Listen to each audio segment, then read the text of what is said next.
अच्छी नींद के लिए 3 प्रभावी उपाय। दोस्तों, हम ऐसे समय में जी रहे हैं जब लोग सो नहीं पाते। लोग रात भर जागते रहते हैं, रात में 2 या 3 बार बाथरूम जाने के लिए उठते हैं और सुबह थके हुए उठते हैं। बिल्कुल, वे वजन कम नहीं कर पाते, उनका पेट बाहर निकल आता है क्योंकि शरीर पेट की चर्बी बाहर निकाल देता है। जब आप अच्छी नींद नहीं लेते तो शरीर तनावग्रस्त हो जाता है। क्योंकि शरीर तनावग्रस्त रहता है, सुबह ग्लूकोज का स्तर ऊंचा होता है। क्या होता है? ऊंची ग्लूकोज और मोटापा एक ही बात है। यहाँ मेरे पास 3 चीजें हैं जो आपकी स्थिति को नाटकीय रूप से सुधार देंगी या पूरी तरह से हल कर देंगी। इनमें से एक सबसे मुख्य वह है आपको मैग्नीशियम का सेवन करना चाहिए। मैग्नीशियम सबसे अधिक आराम देने वाला खनिज है जो मौजूद है, ठीक है।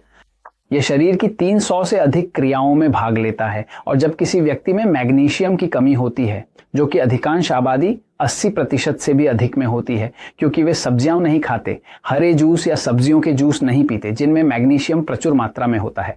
तो जब शरीर में मैग्नीशियम की कमी होती है तो शरीर बहुत तनाव में रहता है ना। दूसरा जो बहुत जरूरी है और जिसे मैंने हाल ही में खोजा है वह है विटामिन B1, जिसे थायमिन भी कहते हैं, ठीक है। इसका एक प्रभाव यह है कि यह दिमाग को शांत कर देता है।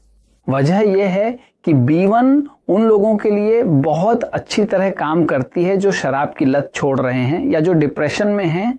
B1 अद्भुत है क्योंकि यह नकारात्मक छवियों को, जो बुरी बातें किसी के साथ हुई हैं, उन्हें दिमाग से हटा देती है। B1 का एक ऐसा प्रभाव भी है कि यह आपको बुरे सपने आने से भी रोकती है। और दूसरा जो खोजा गया है कि गहरी नींद पाने के लिए बहुत जरूरी है, वह है विटामिन D, खासकर विटामिन D3।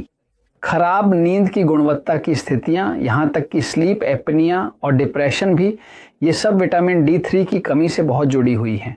सुनिश्चित करें कि अगर आप मैग्नीशियम का इस्तेमाल करते हैं तो हमारे जैसे कुछ इस्तेमाल करें, जो कि मैग्नीशियम साइट्रेट है। यह मैजिक मैग है, लेकिन अगर आपके देश में यह उपलब्ध नहीं है तो आप मैग्नीशियम क्लोराइड या कुछ भी इस्तेमाल कर सकते हैं। लेकिन कृपया कभी भी मैग्नीशियम ऑक्साइड खरीदने की न सोचें, क्योंकि उसका कोई फायदा नहीं है। इतना कि आप उसे लेंगे तो उसका एकमात्र असर दस्त ही होगा। और विटामिन D3 के लिए आपको ये देखना चाहिए कि जब आप अपनी लैब की जांच करवाएं तो आपकी रिपोर्ट में कम से कम 50 से 60 के बीच हो। ये तीनों असली चैंपियन हैं, मैग्नीशियम, B1, D3, क्योंकि सच कहूं तो ये हमेशा आपके लिए फायदेमंद ही साबित होंगे।